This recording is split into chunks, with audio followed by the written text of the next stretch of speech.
Welcome to the podcast from the middle of nowhere. We are deep into the National Forest of Oregon. I feel like somebody's going to like walk behind us or something and makes us seem not so deep in the forest because we're really not. We're like a mile from town, but it feels deep. Has cell service. We're in the National Forest in Oregon. We're just outside of Bend, Oregon, which is one of our favorite places. We love Bend. I love Bend. Why do you love Bend?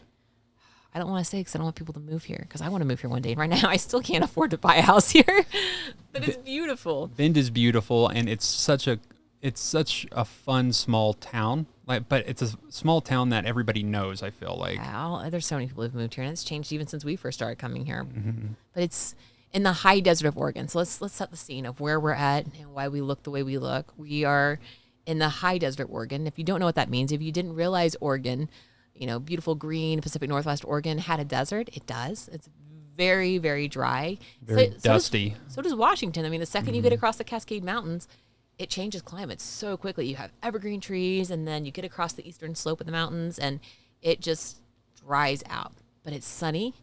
We're in the high desert, which means we're high in elevation. So we're about 4,000 feet right now, which isn't crazy high, but I guess we consider Denver's 5,000, 5,500 feet. That's pretty high. Yeah.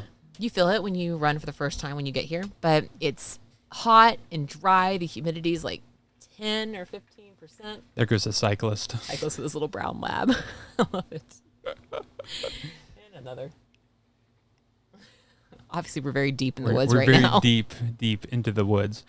But we love Bend because it's beautiful, but then the people here, I feel like they sort of get the outdoor adventure lifestyle. A little bit, yeah. I mean, they get it. Everybody's on a bicycle, everybody's in the river, everybody is just outdoors doing something. It's one of the few places in America I actually feel safe biking on a road these days. But they have so many trails for mountain biking and gravel biking, but road biking, I mean, that's such a huge appeal to me. It's just the infinite number of trails for running and cycling, and in the winter you can cross-country ski. I don't ski yet, but I aspire to one day. So I think maybe I'd pick that up if I moved here. But anyway, Bend is sunny, whereas, Seattle and Portland are rainy. Mm-hmm. Bend is sunny.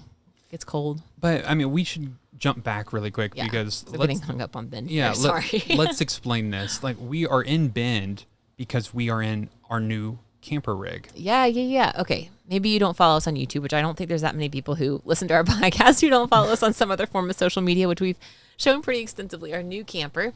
But I'll jump back even further than that to, I guess, about a year and a half ago when Chris and I first started looking for a different camper. We had been on the road in our Sprinter vans for about 4 years, and we had, for a while, wanted to go international. And traveling by road just seems like a really natural fit for us because we love traveling slow, and we travel with a dog, and, it just, for all these different reasons, we really wanted to do overlanding, which is just a fancy way of saying traveling the world by road, by land, versus flying from place to place. We love that we can see these small towns and see a different side of cultures that many people miss because, they fly into one city and they may do a small little circle around an area and then they fly to the next place. Whereas overlanding, we get the freedom to really go wherever we want to go and see the way the locals live. And anyway, so we knew that we needed a different camper because the one we had was just not going to be conducive to the way we would travel internationally, just mainly because it's expensive and it's a new diesel, so it wouldn't handle the fuel. Anyway, it was not going to be the best option. Mm-hmm. And it took us about a year, and we bought one truck thinking it was right. It wasn't, and then we kept searching, got frustrated. It was a really long process. Mm-hmm. And then finally, about a month ago, this camper popped up on the market, sort of out of nowhere. I had followed this couple for about a year or longer who had been traveling North America. They'd already done the Pan American Highway in a similar truck, and then they shipped another truck back, imported it to the U.S., traveled in it for over a year, and then they decided to sell it when they were done with their camp or their travels, which was they listed about a month ago. And I saw it on Instagram, and I sent them a message, and it all happened super fast. Super fast. Way too fast. But I had seen them living in this camper. I thought, this couple's really cool. They're from Switzerland, which, I mean, is already a different level of cool. I feel like Switzerland's supposed to be amazing. Mm-hmm.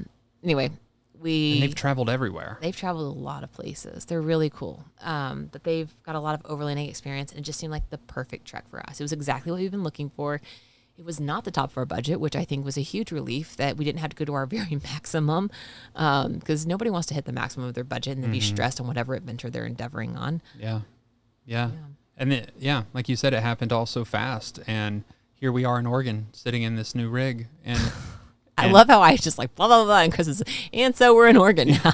Just, But we're in Oregon for a reason, and we'll touch on that later. But for the last 3-4 days, we've been with the great people at Overland Expo, which if you don't know what Overland Expo is, it's this really big festival of all these cool trucks, motorcycles, campers. And it's where people get together and you get to learn from other people who travel the world, who do life sort of similar like how we do it or how we travel. And it's fun to learn and be with people who kind of get the world a little bit. I think we need to talk more about, so I think we need to talk more about this in a minute, because Overland Expo, I think people are going to have questions about it, because it is a really interesting thing. But I think before we get to that, let's go kind of chronologically of where we were. So we've been on the road for over 3 weeks now, 3.5 weeks. Yeah. So we drove across the country, picked this up in the Pacific Northwest, and then since then we've been traveling. So let's talk chronologically about life on the road. What's it been like being back on the road? We'll get to Overland Expo in a minute, because it was such a great experience of learning from people and all that good stuff. So we pick up the keys from the couple. Yeah, and then you drive through rush hour traffic, and then we finally get to our camping spot that night. Yeah. Can we be honest about where we camped that first night? If you want to. Camped at a casino, because if you don't know, casinos allow campers to park there. They do. They do. A lot of them do. Yeah, and so here's the thing with casinos. You have to go in, you have to sign up, put your name down, and then they're hoping that you stay in. They're like, and they give you $10 for free. They're like, here's $10. Spend it anywhere, which way you want. And it's 10 casino dollars. It's not real cash money. Otherwise, I would just pocket it. But we never go back in. I'm like, thank you. And every now and then we'll get something like a Coke or something like that to support or say thank you. You know, if they have like a food thing we can buy. I'll be honest, this casino, the food court looked like a bowling alley food court. So I wasn't going to like use the $10 to the food court area. Okay. But yes, you're right. Can we say why we stayed at the casino though? Because we got handed the keys. Like, I think it was like 4 p.m. Yes, the days are long in the Northwest in the summer, but we have this rule that has been this rule for years of we do not drive at night. That's like this number one overlanding rule, like don't drive at night no matter where you are. Even though it's a very safe area of the country, you don't know where you're going.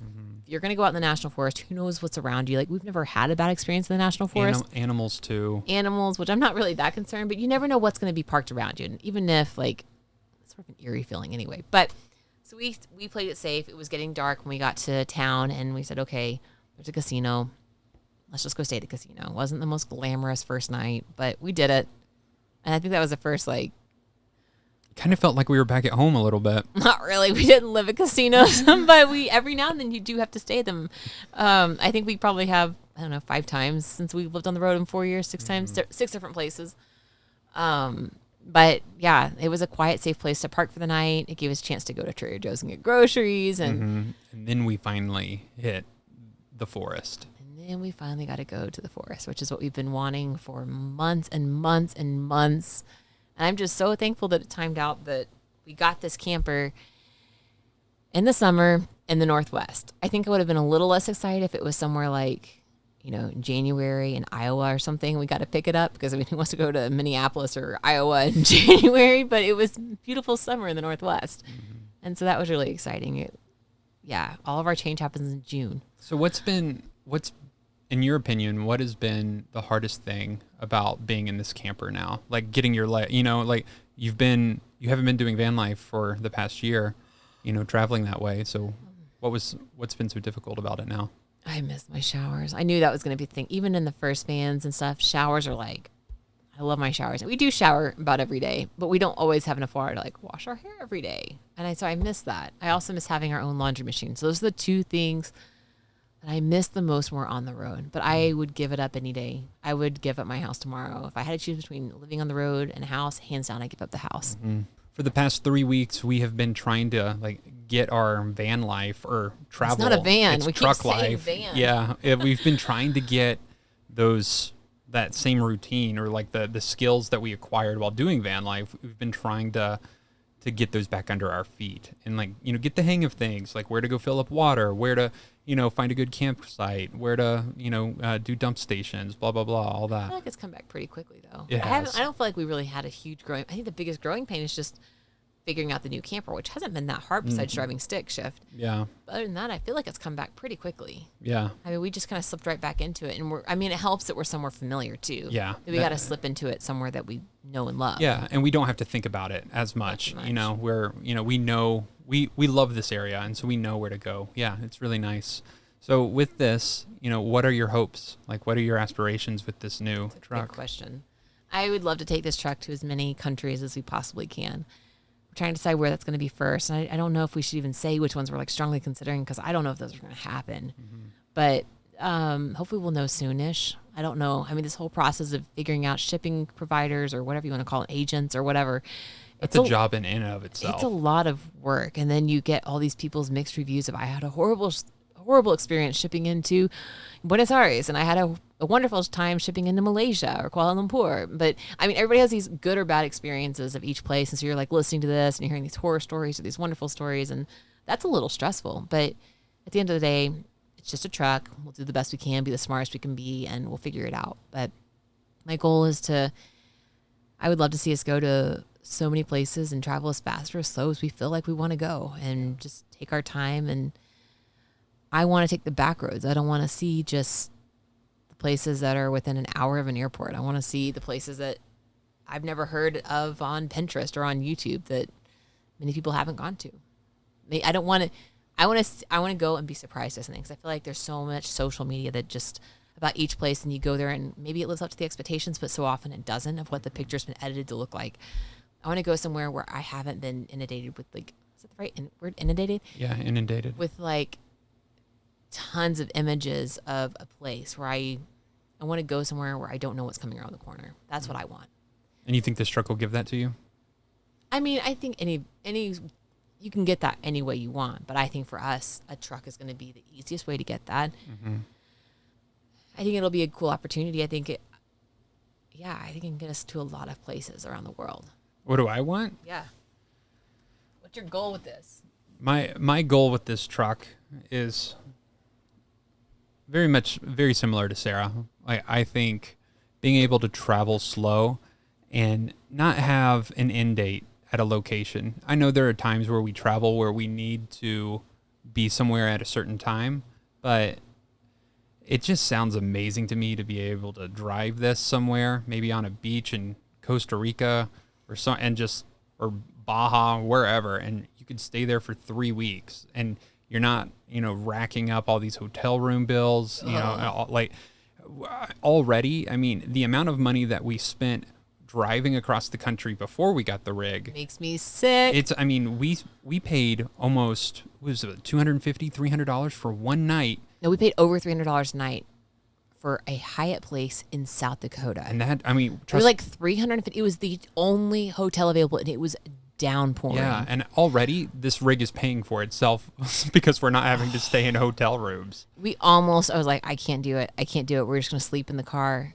I almost slept in the car for that night, but we've been driving for 14 hours. Yeah. And I said, we're going to have to cough it up and pay $350 for a Hyatt place in South Dakota. And we didn't even eat their continental breakfast in the morning. We were gone by like 6 a.m. I was like, I'm getting out of here. I love upset. South Dakota. I do. I was so upset. So. You wanted that continental breakfast? I wanted that.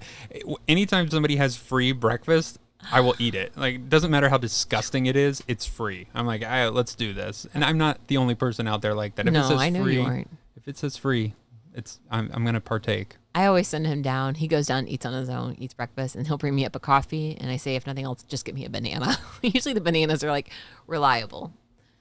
Nobody's touched them. No, yeah. They're wrapped up still. No, they're all at the waffle maker. Yeah, nobody touches they go right past the bananas at the waffle maker.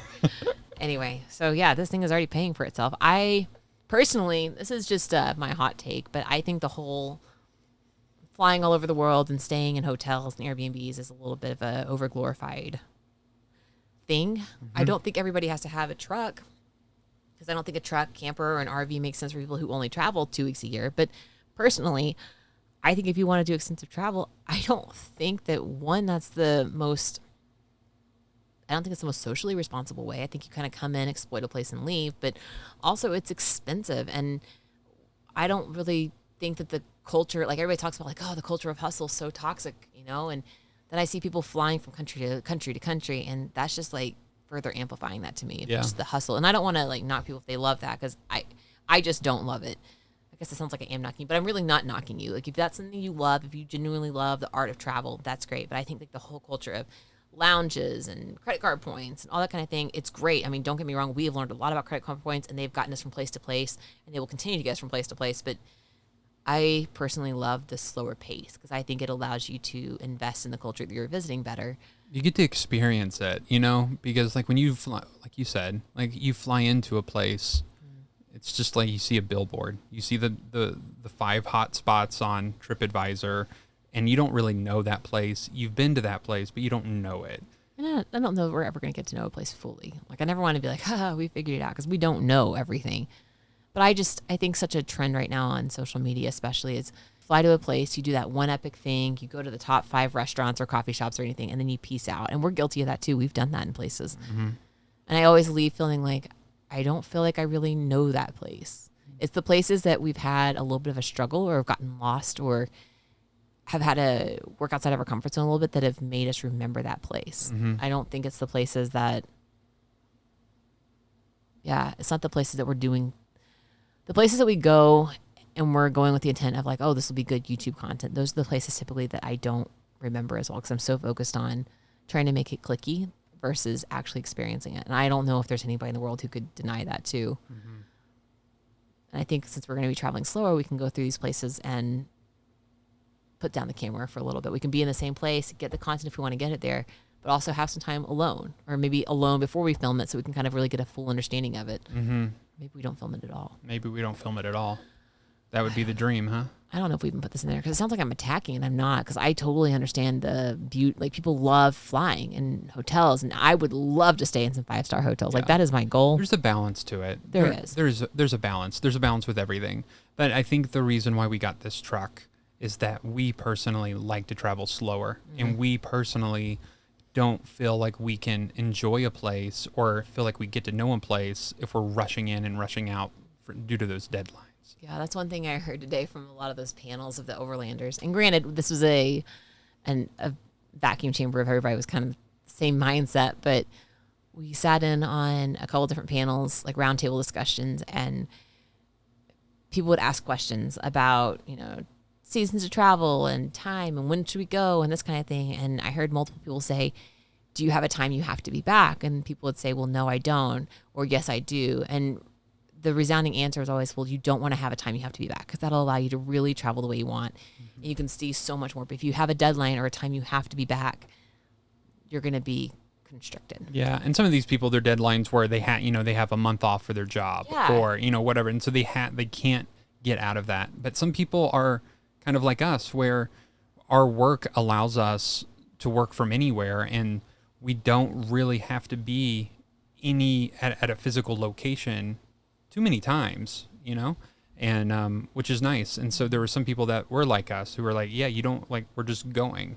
Yeah. I want to be clear about who I'm speaking about right now. I'm not speaking about everyday families like I was growing up or you were growing up, where, the parents worked 9 to 5s and you guys get 2 weeks of vacation a year, but can maybe only afford to really go on one, if that, but I'm talking about people who are like us, who travel extensively. All right. So that's what we want out of the camper, but let's talk about where we've been.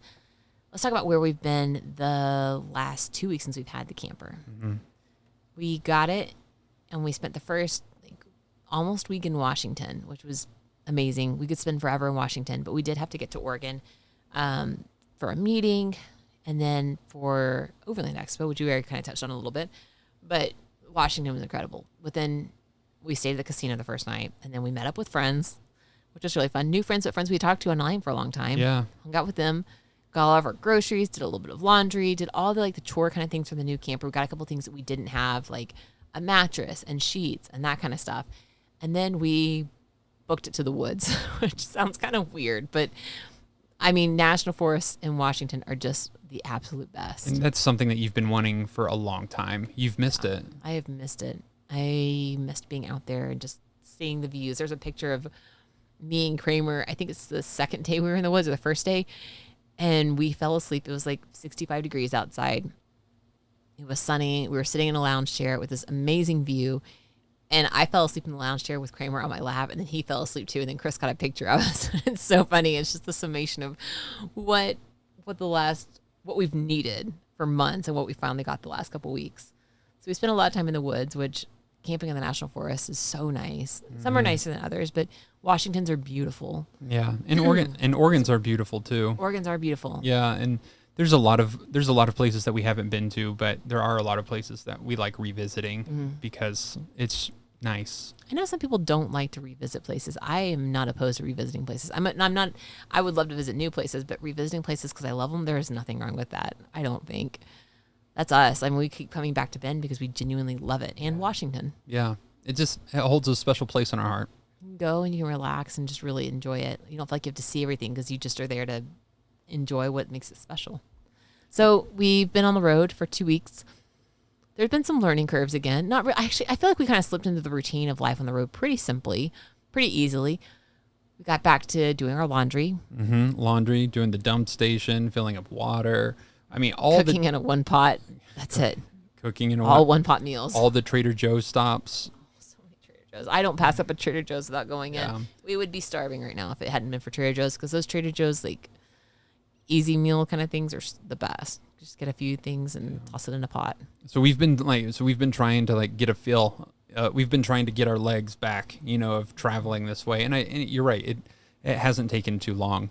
And so now we're excited about going to the future. So, I mean, in the past 2 weeks, we've been bopping around the Pacific Northwest, and we're literally recording just outside of Overland Expo. We just left the event. Yeah, this podcast episode that you're listening to was recorded the night before it's being released. Yeah. But that's not for lack of trying. Okay, so we have a few other podcast episodes that are going to be really, really good. A couple that we've held on to 2 really good ones, especially because we want to release them. But timing is not quite right. And we wanted to release an episode about being in the truck before we're not in the truck. Because we have to leave the truck tomorrow for almost a month. We have to go home. Yeah. For some other previously arranged stuff. But we finally got podcast microphones for our truck, which was not cheap. But we knew once we got the truck camper, that was going to be an investment we had to make. Yeah. And so our goal is to drive around the world with our podcasting equipment and podcast from wherever we're at. I think that needs to be a segment on every episode of where are we podcasting from today. So previously, if you guys have watched the video version, you know that we were podcasting from our co-working space in Chattanooga. Well, we have the exact same podcasting equipment here. So hopefully it's a very similar sound. I think it will be a very similar sound. I hope. Yeah. Well, leave it in the comments below. If this sounds like garbage or if it sounds the same, please let us know. I'm enjoying doing this. I mean, our co-working space is awesome, but right now we have the windows open. It is finally cooling off. There are clouds in the sky for the first time in 2 weeks, which usually I wouldn't want. I love blue sky. But man, it's been 90 degrees and like blistering hot. And it's finally cooling off for the day at 7 p.m. So the windows are open. It's breezy. We each have water and beer because it's been so hot. And we have put in a weekend of work and socializing and fun. We are socialed out, I feel like. But not in a bad way. So much fun with everyone. But man, Overland Expo is just like so much socializing. And there are still people that we said, hey, let's meet up with. And then we just never got to connect with again. Like there's so much socializing. Let's talk socializing. That's a hard word. Let's talk about Overland Expo. I mean, we've briefly touched on it. Yeah. We've touched on like what it is. It's all these like-minded people. But why did we go this year? Okay, so we did go last year. This wasn't our first one. I need to touch on that. Overland Expo, did we talk about what it is? Yeah, I can't remember. We did. So like it's education, it's products, camping, all that kind of thing. Okay. For us, even last year, we weren't so much into the shopping side. We were kind of browsing for what products we may need for our truck build. So I guess we did do some shopping. We just didn't buy anything. This year, we went knowing that we really didn't need any products. There were like 2 different things that we were there looking at. But past that, we were there for the classes, the community. And that's about it. We were just there to hang out with friends, old friends, new friends, meet new people. We wanted to learn a lot because there are people who travel the world extensively and have been doing that for years and years. There are people like on these panels that have been traveling by car. I mean, there was a guy on there who had been traveling via car, overlanding, for over 20 years, Oh, no, 30. 30. Wait, hold on. Okay, you called it a car. That guy did not have a car. No, Can we talk about what that guy had? That guy had a freaking tank. He had this military grade. I don't know who made it. I don't know if it was like one of those massive Mercedes. I don't know. This thing was like 30 feet long, probably 15 feet tall. I mean, it was massive. You think that thing coming towards you, you're moving out of the You're way. running. That thing is just massive. And if you, I mean, it looks comfortable, but it also just looks like it's ready to attack. Like it's like a military kind of truck. But they've been in this truck since, oh gosh, I don't remember how many years they've been in this exact one. I wish I had gotten a picture of it. We could have put it up on the screen. Yeah, we but should have. man, he's a really cool guy. He and his wife travel in it. I didn't talk to his wife, but he was on 2 of the panels we were on because the dude's been everywhere in the world. So he was on the panel for South America and for Africa. And he travels so slow. So slowly. Like he was on the South America panel today, and everybody's talking about, like, I spent 4 months in Central America driving, and then he came to the microphone. He's like, well, we arrived in South America in 2017, and we just got to the U.S. 2 weeks ago. I mean, this dude is just like moseying on through Mexico. I loved it. Yeah. I mean, he went to French Guiana and Suriname, and I mean, he went to every country in South America. He even got across the border in Venezuela. I mean, granted, he's not American, but he got across the border in Venezuela for 5 minutes and then had to leave. But I mean, he's been everywhere. And they travel so slowly. And he was like, yeah, we left Mexico. We stayed in Mexico for 2 years. Yeah. 2 years they didn't leave Mexico. But it was so fun listening in on these panels and listening to like tips and tricks and just how to deal with people, but then also what to expect. And it was that was the best part about this year at Overland Expo for us. That's what we personally, like, we both walked away and were like, I really enjoyed those classes a lot. Yeah, they were so good. I mean, these guys the more you do this, the more you realize how small the overlanding community is. Mm-hmm. But you read all this information online, but then you get there and you have these very specific questions that maybe the people online aren't answering because they haven't experienced it yet. But you can sit there and you ask them these questions, and they just like spit off the answer, exactly what I was wondering, and they give you all this information. And even though it may be their personal experiences, I view that as it has so much value because they've done it for so long, and they've been in each place for so long, and you can't take away somebody's personal experience. They're such nice people. Like, everybody in the community has been incredibly nice. And we talked to one guy, his channel's called The Road Chose Me. The Road Chose Me. If you haven't watched him on YouTube, Chris and I found his stuff a couple of years ago when we were really starting to dive into overlanding information, and we started like researching it and like, is this even possible? Do people even do this? And we found Dan's channel. Really cool guy from Australia. He's probably 30s too. He's about our age. But yeah, go look him up. He's on Instagram and YouTube. A wealth of knowledge. And we were talking to him. We're like, hey, your channel's been awesome. We talked about Africa a little bit with him, and he recommended I talk to one lady. And I said, oh, you mean the lady in the, so-and-so lady? And I was like, I actually met her last year at Overland Expo. And he was like, well, that's the one to connect with. So like, I instantly realized how small the community is. Like, everyone knows each other. And I don't want to make it sound like this is, overlanding is like this crazy thing for people who are only like ex-military or like avid travelers who have a ton of money. Like, no. These are like Joe Schmo who decided to take a risk and for whatever reason, it's not as popular in the U.S., but in Europe and Australia, they do it all the time. We had a panel today for South America, and it was a panel of 4 guys. By the way, there are very few women who do this. Like, I want to just put that out there. There's never been a woman on a panel here. No. I haven't seen a single one. But I know there are women who do it, but I haven't seen any on the panel. So there's 4 people on the South America panel today. One was a Dutch guy who lived in Australia. One was a guy from Costa Rica. One was from England. And then there was one American. Mm-hmm. But it's so much more popular overseas than it is the U.S. And they were even talking like iOverlander. That's such a staple app for us in the U.S. when we're traveling and boondocking or bush camping, as they call it. They think it's so funny we call it boondocking. Yeah. But they were saying, like iOverlander 5 years ago, there was nothing on it. Like, it's just now picking up steam to, remote camp and off the grid in the U.S. But for them, it's like nothing. Yeah, it's been around for a while. So it was a lot of fun being at Overland Expo and getting to hear the experiences from all these different people. And that's why we went. And we also went to see old friends and meet up, and just, it was a fun time. So if you are ever interested in, like, Overland Expo did not sponsor this segment by any means. It's fresh on the brain. We just came from the other day. We still have our wristbands on. Yeah, we do. Yeah, we do, don't we? Yeah. Yeah. So, we genuinely like the event, and we genuinely like the people who are there. There's people who go and they're just like shopping for new gadgets for their trucks and, that kind of thing. But there's also people who are really there to connect and learn from each other. And that's really what we get excited about. But there's something for everyone. If you're there for your truck, that's awesome. Go for it. But so I think, I mean, and this is just a part of our journey. So we are here, we did Overland Expo, and now the next part for this rig, I mean, eventually, you know, we have to leave, we're coming back, but eventually we're going to ship it somewhere or we're going to drive it somewhere. Yeah. So let me ask you this. Where would one place that you would love to do a podcast? Like, what is a location that you would love to do a podcast from? Big national park in South Africa. Kruger.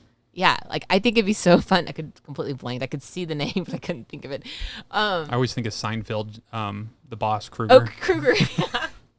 I would love. I think that'd be so cool to be like, we're in Kruger National Park recording a podcast, and there's an elephant outside our window. You know how cool would that be for the video version? Yeah, I think that'd be really cool. So if you're watching the video, hopefully we won't look disgusting next time, but we know no promises. No promises, but we are living this truly nomadic truck life for the past 3 weeks, and we're excited to where like we can take this podcast on the road. Yeah, I wish I had a time frame of when we're going to be on the road or have it on a ship. I mean, it could be as early as 3 weeks from now. It could be as late as a year from now. We have no idea. Yeah, I think realistically, a few months is probably the most realistic. It takes time. It takes time. It takes planning. It takes, I mean, depending on where we're going to ship it first, depends on more visas or more import permits. I mean, it's so much more work. So, stay tuned. I think in the meantime, we'll still have some other adventures to come. I know we'll have other adventures to come, but for now, we're in the States. We're in the States, and we will be traveling here soon. But think of this episode as like a town hall meeting. Like we're just kind of dumping a lot of information on where we're being, what we've been experiencing. And I like this. We haven't had an episode where it's just been you and me. Yeah, not since the intro. Yeah. People may not like this, or they may like it. I don't know. I don't know what you guys are going to like, but it's been fun. I think it's been nice to like recap what's been going on, because you're right. Some of these people may either be behind on YouTube or they may not watch us on YouTube. Yeah. And so I think we're going to do another episode here in the near future where we finally dive into the questions, because a lot of people have left voicemails and text messages for us. Yeah. Well, one of those has already specifically been answered in an entire podcast, and that's coming out. We've already recorded. That's a really good one. That is a really good one. So we'll probably dive into some more of those here soon. But one thing I want to be really clear on with all of this is that we don't want our travels to be so much about the truck, because that was really an easy pitfall with the van early on, because the van content, it got the likes, it got the views. People were interested in van life. It was a very hot topic when we first started it, and we grew a lot from that. But then a lot of people came around and they only were interested in the van. They weren't necessarily interested in the travels. They were interested in the van. And I feel like we've pivoted a lot from that in 4 years. Well, and you're right. It's easy to fall into that. And even at Overland Expo, people were, you could tell the people who were really interested in the travel portion, but then you could tell the people who are just super interested in just the rig. But that's, I mean, personal preference. There's nothing wrong with that. But I think for what we're passionate about, we don't want to accidentally hone ourselves into the niche of, I guess, the truck. We do love Land Cruiser. We're really excited to be in the Land Cruiser cool group now. It's kind of it's a fun little group. But we want it to be more about the travels and the adventures and the people and the places, which is one reason why we're really excited about traveling with the microphones on the road, because I feel like we can make episodes from the road and really talk about where we're at in this moment. This one's a little bit different because it's very much an overview and catching you up on where we've been. But I don't ever want our content to fall into, it has in the past, but I don't want it to again fall into the pitfall of being about the vehicle rather than the vehicle just being a means to an end to get you from place to place for the adventures. It's a tool. It's a tool. It's a tool to get you there. It's a tool. So that's what I want it to be. But yeah, I just am really excited about what's ahead. I've spent so much time on iOverlander and all the overlanding Facebook groups and websites and everything. And should we like give them 3 ports of where we're looking at shipping into? So what are the 3 ports locations that we want to ship to? All right. These are just I'm going to give you the major cities close to the ports, because usually the ports are like something different outside the major city. But I think the top 3 right now to ship into would be Cape Town, South Africa, Kuala Lumpur, Malaysia, and Buenos Aires, Argentina. Those are the top 3. All 3 have good food. I gave you guys 3 from all around the world just to keep you guessing. There's one continent that we actually have multiple shipping ports that we're looking at, but that's just, those are the 3 that we're most excited about. And it really comes down to seasons of when we can get it on a ship and what the cost will be. And so what's the thing that you're most excited about? Like what is, like, we go to whatever continent, what are you looking for? I'm looking for not knowing what's going to happen every day. That's what I want. I want to wake up and every day, even if it's a boring day sitting there working, I want to know or I don't want to know what's going to happen. Who's going to walk past our truck on the trail like we are now? Or I don't want to know, what we're going to have for lunch. Maybe we go to a street vendor, or we go to the local market to get food, or, the good or the bad, or what we're going to see. Maybe we're in Africa and we see crazy wildlife outside our window. I'm excited for the unknown of what could be. I love that in life. I love the unpredictability of it. Yeah. So that's what I'm excited about. What about you? I think finally I love traveling internationally. I love experiencing new cultures. I love that. And being inundated with it every day, it sounds fun to me. Sounds exhausting, but it sounds fun. Yeah. Yeah, I'm excited. Ooh, that's a B. Oh, shoot. All right. I'm just going to get them out. Yeah, I think that's something people know, but we've been off the road traveling internationally for months now. And we did go to Mexico for 2 weeks back in April. Mm-hmm. But man, that seems like such a blur. It was a good trip, but it's always hard, like we said. It's hard when you fly into a place, and so we want to experience it. So I think that's what we're really excited about this truck. And then and the Land Cruiser is like we're part of a cool club now. We're part of a cool kids club. Everybody's like, "Oh yeah, funny. you have a Land Cruiser." It is so funny, especially at Overland Expo. Even driving down the road already, people are like giving us, the whatever sign, like the thumbs up, Or they'll see the Land Cruiser and then they hear it and they go, "Is that a diesel?" They get so excited. That's a Land Cruiser diesel. And then there's me in the front seat and I go, "Yeah." But do you sound like that? Yeah. Sometimes.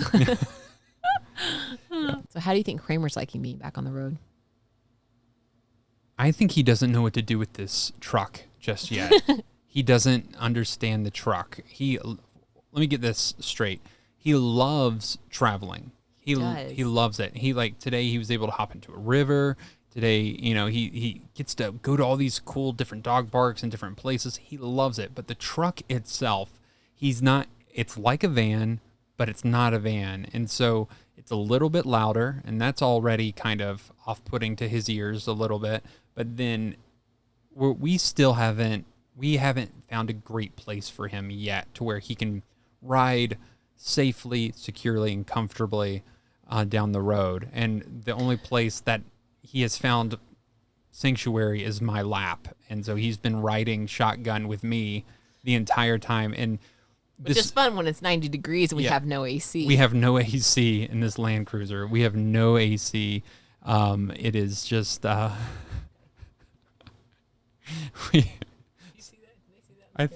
don't know if you saw this, but there was just a guy walking behind us, and he definitely saw us in our microphone. Yeah, it's just part of doing it on the road.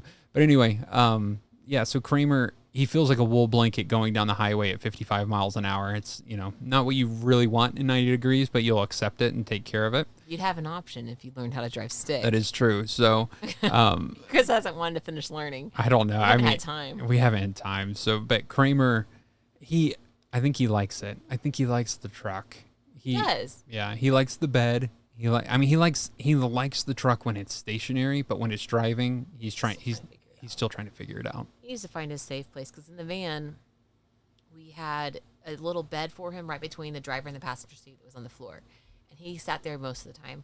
And then we also had our bed, which was always in the back of the van and lofted, so he could sit on the bed and then watch us. And he loved it. He'd always just sit with his little head rested on the window and just watch traffic and trees as we drove. Mm-hmm. Here he can't do that because the bed's like over the driving area.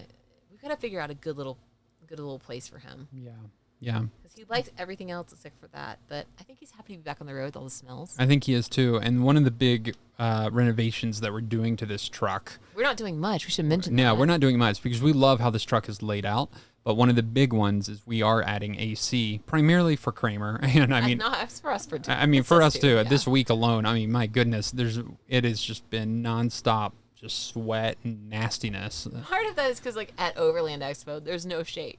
You're just parking out in the middle of the sun for hours, all day. You're always in the sun. Yeah. So, and even then, the AC wouldn't keep up in that. But yeah. So we're gonna add an AC for Kramer. And then, other than that, this thing is ready to go international. Really we have everything set, ready to go. I think Kramer's happy to be out of the dog parks again. Kramer? Y'all can't see him, but he's sitting right next to me. He's completely wiped out right now. He is wiped out. We need to have a little Kramer segment. I wish he could talk, because that'd be so fun.